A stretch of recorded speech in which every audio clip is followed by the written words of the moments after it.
WNST, Towson making it even more interesting with the weekend of shenanigans up there at Fenway Park and getting timely hitting and good pitching and shutting down the first-place Red Sox. And, I called this guy in Seattle a couple weeks ago, tried to get him on. He was on vacation. I love having him on. He's a many-time visitor here and a long, long time Mariners coverer. I don't know of anybody that knows more about the Mariners history than Larry Stone. But, Larry, when I hit you a couple weeks ago, my heart broke because I'm like, well, I guess by the time Seattle gets here a couple weeks from now, both of these teams will be down the mountain and, 5-6 games under 500. It won't be any fun to talk to Larry. I'll be talking fake football and all that. And lo and behold, none of these 7 teams want to win, but none of them want to go away. And I tell you what, you've been covering the Mariners a long time. This is kind of rarefied air. They're really in this thing. They have a real chance here, right? Well, on paper, they have a real chance. I look at their rotation, Nestor, and I don't see how they possibly could have a chance. They got, Felix Hernandez is on the disabled list. James Paxton, who is having a Cy Young caliber season, is on the disabled list. Sasha Iwakuma is on the disabled list. Drew Smiley has been out all year. 4 of their 5 starters going into the season are on the disabled list. They're just patching it together with the, baling wire. But somehow every time you think they're out of it, they roll off a few wins, and they're a 500 team almost literally, but that's all you have to be right now.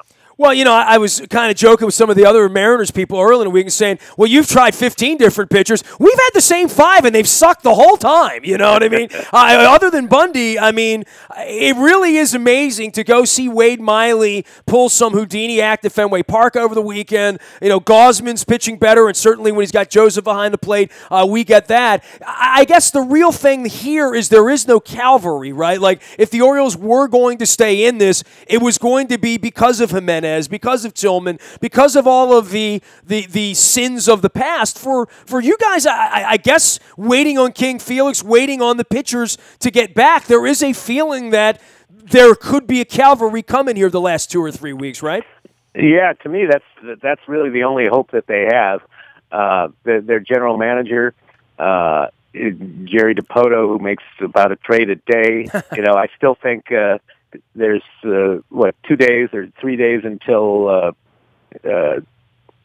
August 31st, when the last day to get guys for the postseason. I have a feeling that he'll swing some sort of trade to bring in some sort of pitcher, but they're still hoping that Felix and Paxton will be back at some point in September, and if it's with 3 weeks to go, that could be a huge boost, because even Rusty and Ginchard, those guys are better than what they have right now, I think, in a lot of cases. With Paxton, if those two come back healthy and strong, I think that could be enough to push the Mariners over the top, because they have a really good offense and a good bullpen. They just don't have the rotation, but getting those 2 guys back would help that immensely. Every time we see Nelson Cruz, I shake my head and say, he liked it here. They liked him here. His teammates liked him here. Buck liked him here. I don't know what happened. I'm sure you guys feel the same way when you see Mark Trumbo. You think, how could he have done that last year? As well as Adam Jones and Chris Tillman from the fleecing from, almost a decade ago now. But the Cruz thing, that really has been the difference maker for the organization there, right? Like, signing him has been the best thing that they've done there. No offense to Cano. They gave him a lot of money. But on a value level, there's been nothing like Cruz there, right? No, you can make the argument that he's the best free agent signing in franchise history.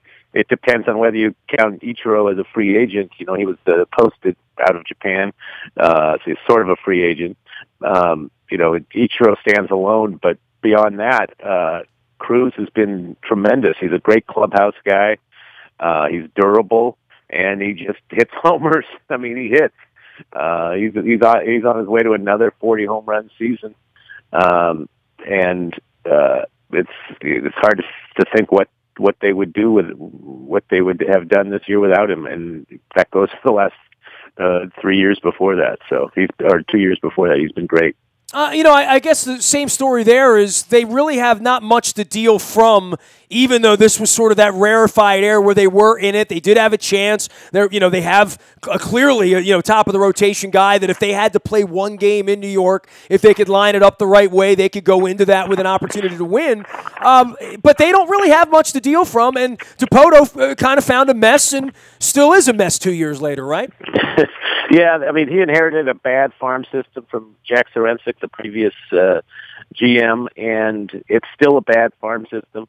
If you look at the Baseball America and such rankings, they're 25 through 30, somewhere in that range. He's been creative. He's found a way. The Wade Miley trade for Ariel Miranda. Ariel Miranda has been their most consistent pitcher. He's the only guy that was in the rotation that's made it all the way through healthy. He's faltered a little, but he's won. He's won 8 games. He's been great for him, considering the expectations.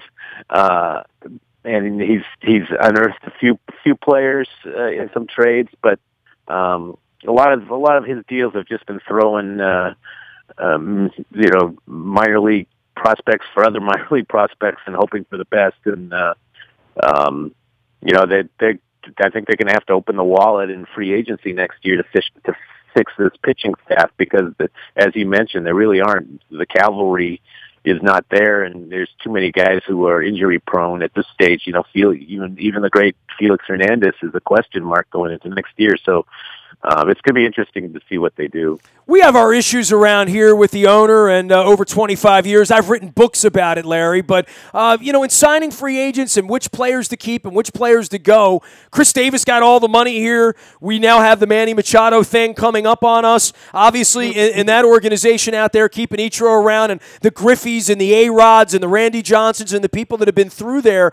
The Cano thing, maybe it was the New York media, sort of baiting it a couple of weeks ago, but the notion that the Yankees would take him back, I don't know if it was a good signing or a bad signing, but if you're the Mariners, and I know you probably wrote this at the time, it was a necessary thing, right? Like you had to go get that kind of player. He has been, representative, and I think anytime him or the Pujols and, whatever level of expectation is going to be set by Machado or Harper or even A-Rod in Texas, that it's impossible to live up to those numbers, but Cano's been representative and has given them a chance out there, but for that, they put a lot of money on the books. They put a lot of term on the books. It's going to be there.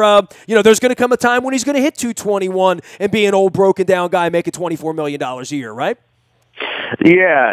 I mean, I agree with your central premise that they had to do it. It was at a point where credibility and interest in this team was fading. They had to make a bold statement. And when you're in Seattle, in the remote corner of the country, you probably have to overpay in an instance like that. So he got 10 years, $250 million, and he's been good for the first 4 years of the contract. But you could see that, as you mentioned, it's going to be a Pujols situation where there's going to be a long stretch where he's going to be, he's going to fade. His body is already breaking down. He's been hurt all year, leg injuries, and you shudder to think. A guy making $25 million for maybe the last 3 or 4 years of his contract, he's probably going to have to move to first base pretty soon. And he's never going to be a dominant player again, No. Yeah, and then we saw that with the Teixeira's deal, and we're certainly going to see that with the Chris Davis deal around here. That's one of baseball's tragedies, right? And that they try to avoid every offseason. But you've been at this quarter of a century, Larry. They just can't, right? They can't. No, I mean. You signed Robinson Cano knowing that the last 4 years he's going to be an albatross.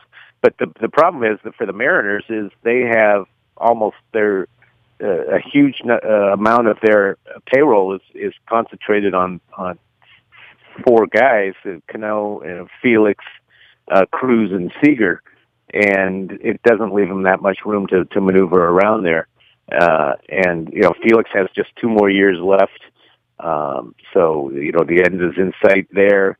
It'd be interesting to see if they bring him back. But, there's a cost. There's a cost for when you make a signing like Cano. It excites the fans, but they have not, this is going to be their fourth year. They still haven't made the playoffs yet with him. So, you got to build around the guys too. I always tell everybody when I'm up in Seattle. By the way, Larry Stone joining us here. You can find him out on Twitter at Stone Larry, not Stoned Larry. That Larry works in Denver, but it's Stone Larry. 25 years covering baseball, but I've been coming to Seattle for 20 years. What that green thing has done, down on the south end there with the football stadium and the 12th man and winning and Pete Carroll. Boy, this time of the year. From an organizational standpoint, and the Orioles suffer this as well, and there aren't a lot of expectations on the Ravens here. It's more hope on Joe Flacco, and I know you cover more than baseball now. Boy, the Seahawks in football season, really, even in these 7 cities where there's some hope, there's more hope for the Buccaneers in Tampa than there is for the Rays. There's more thought about the Ravens right now than there is for the Orioles. It really is hard for baseball to stay on the front page, especially when you haven't been competitive, as the Orioles and the Mariners have had for long stretches over the last 20 years. But this is the one year they stay in. But the Seahawks overshadow everything there, though, right? They do, yeah. I mean, there was a time when baseball took over this town, back in the mid-'90s when they had the great run in '95 with Griffey and Randy and A-Rod and the like. And they kind of owned this team through the early 2000s, led the majors in attendance in 2001 and 2002. But the Seahawks have regained control. I mean, they're the clear number one. Everything stops when training camp starts. I was at the CenturyLink last night for a soccer match. 50,000 people there. The Sounders, believe it or not, are a huge draw. And you hate Portland. It's great. I love how much Seattle hates Portland. Yeah, that's the rivalry. I also love that for $12 I can get a Bolt bus and go door to door. It's perfect, man. And the University of Washington's the number 8th ranked team in the country. So football. So the Mariners are fighting for, as you mentioned, they're fighting for the sporting dollar and, for more importantly, for the attention. They still got it.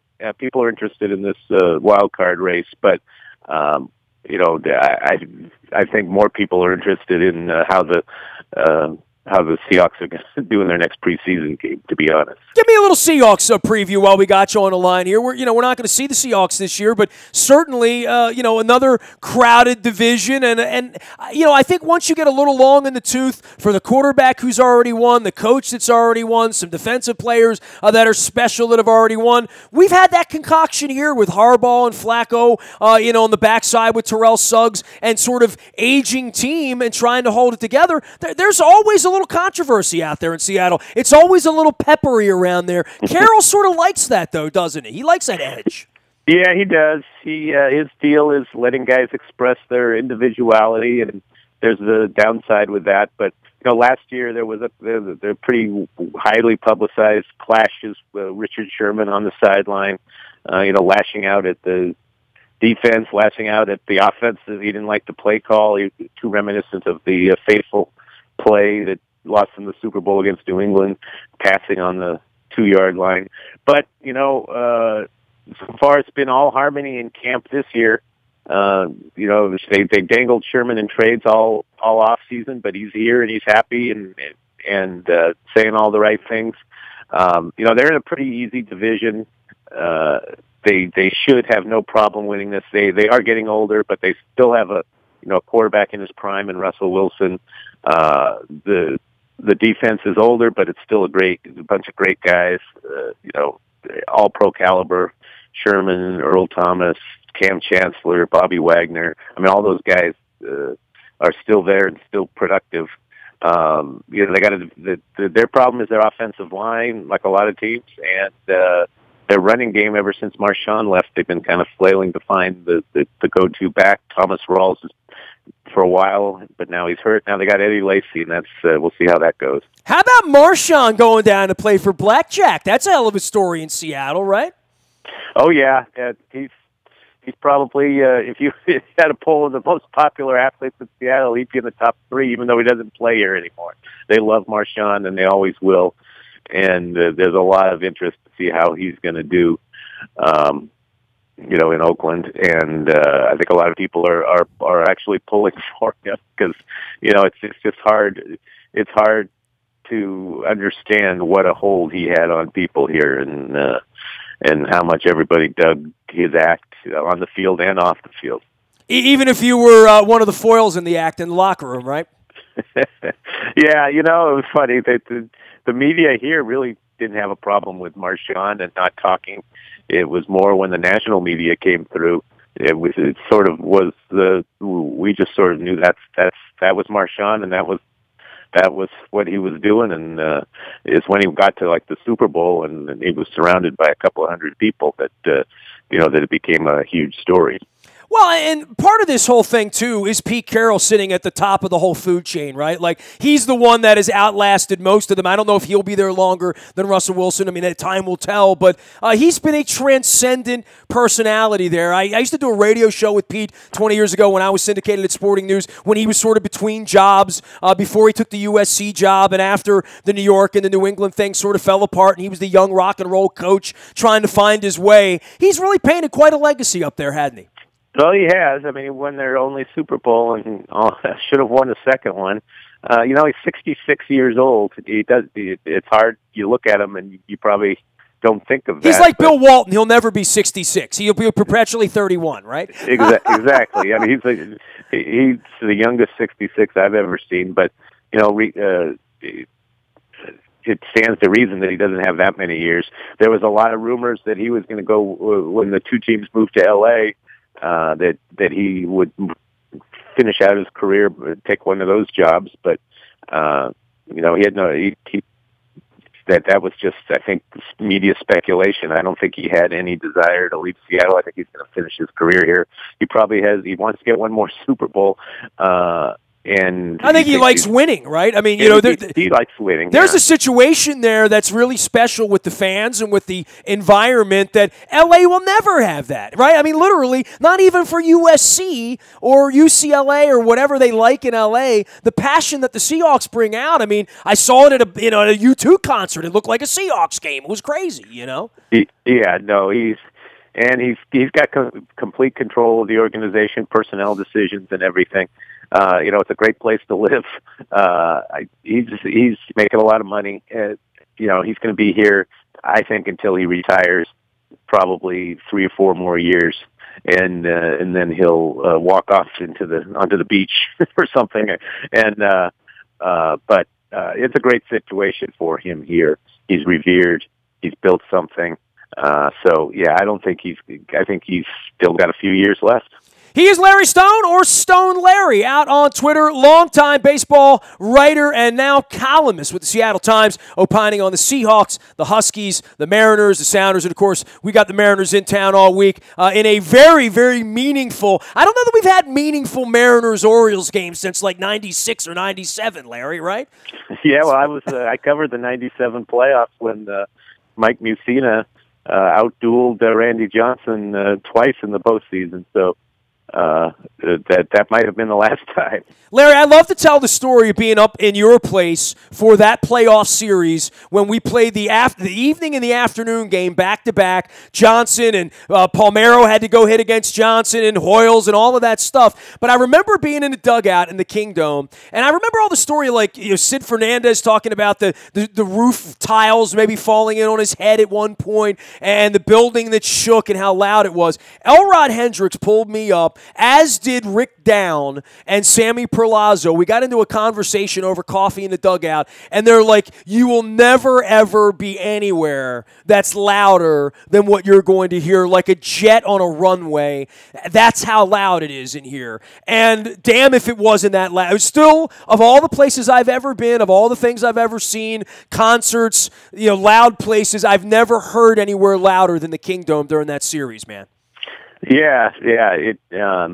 If the acoustics were such of a dome that it amplified everything, and when you fill it up with people who weren't used to that kind of baseball, that's the Mariners team I look back on and just shake my head because they had in their prime healthy Hall of Famers like you had Randy Johnson, Alex Rodriguez, Ken Griffey Jr. and Edgar Martinez, four Hall of Fame caliber players.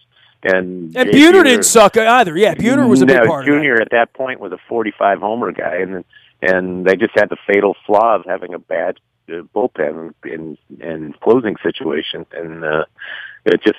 I mean, if the Mariners are one of two franchises that have never been in the World Series, the Nationals being the other, and if there was ever a team that was going to do it, it was that group of players, and they just couldn't. Not only couldn't they win the World Series, they just couldn't get to the World Series. They made it to 4 playoffs from 95 to 01. By 01, Randy and A-Rod and Griffey had left, but this is a franchise that 16 years since they've been in the playoffs. So there's a little bit of a hunger there and frustration that sort of colors everything they do now.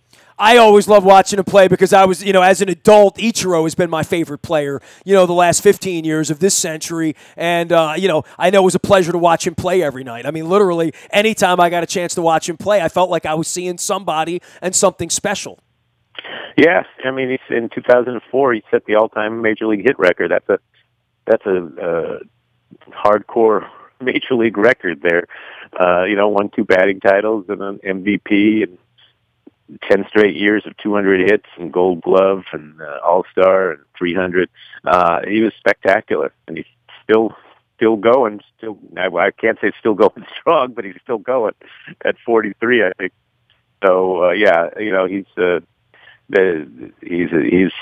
his stint here was one that was unforgettable.